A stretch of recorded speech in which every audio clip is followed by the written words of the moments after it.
Hey guys, it's your buddy Rome. I wanted to show you guys something that I've seen a lot of people talking about, but they seem to have had an issue trying to figure out how to get it to work. So I'm going to show you the simplest way I have found to be able to live stream from your Meta glasses to almost any platform. Now, of course, I'm using tech that everyone may not relatively, quickly have access to, but this is one way that I found that it'll work for me. Now, for those out there who have something like a YOLO box or you have the Obsbot Talent, this might be the perfect solution for you. So what you guys see here is a Ugreen HDMI to USB-C cable, and that is plugged into this iPhone. Now, in order to make this work, you're going to have to do a couple of things. One, you're going to have to connect your glasses to your phone, which most of you probably already will have that done.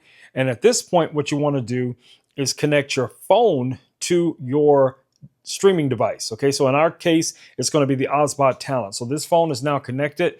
So what we're going to do here is we're going to go in and we're going to create a scene. Now, of course, with the Obsbot Talent, you can set this up in either portrait or landscape. Since I have this mounted on this camera, I'm just going to leave it in landscape, but you guys will get the idea. So we're going to go in here and we're going to choose HDMI, right? So we're going to choose an HDMI source, and then we're going to go in and select the HDMI source that is available to us. Let's open our phone, make sure it's unlocked. And our phone should be unlocked now. All right, so I'm going to cancel that. And there you guys can see here it is on the screen. So I don't know how well you guys are going to be able to see that because it's going to make it a little bit more difficult to zoom in. But anyway, here is our real-time. Here's our real-time screen. Okay, so we're just going to go ahead and hit save. And then now I can go over to that scene, and then we would have the phone. Now you're saying, okay, that's great, Rome, you have the phone, but how is that going to help us? Well, this is how it's going to help. So let's say you wanted to stream in a portrait orientation. Of course, you guys know you can crop these sources however you want to. You can move them from side to side, have another split screen, whatever you want, right? So I'm going to take my glasses out. I'm going to connect my glasses, put them on.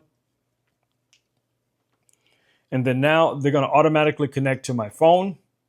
So I have a number of options here. Of course, I could just go into the normal app, for a Meta AI, but that's not what we really want to do. We want a video source, which is a live stream style source, right?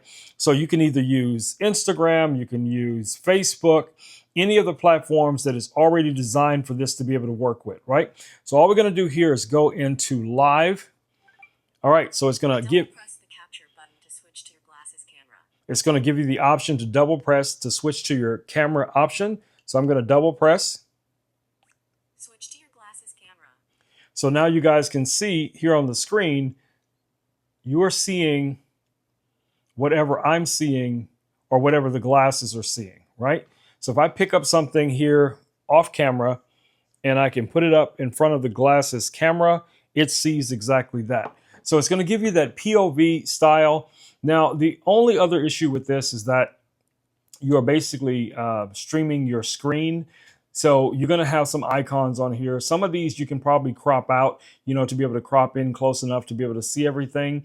But if you actually go live on the device, then a lot of this stuff won't be there. So you'd actually be live on two devices. So let's say if you went live on your iPhone, now you could put this in practice mode so it wouldn't really go out to anyone, but you would have that additional POV from the glasses. So I thought that might be something interesting that you guys might be interested in knowing how to do. And it was very simple to figure out. Now, of course, you can do something similar to this, with a Mac or PC or whatever other device that you're using to live stream.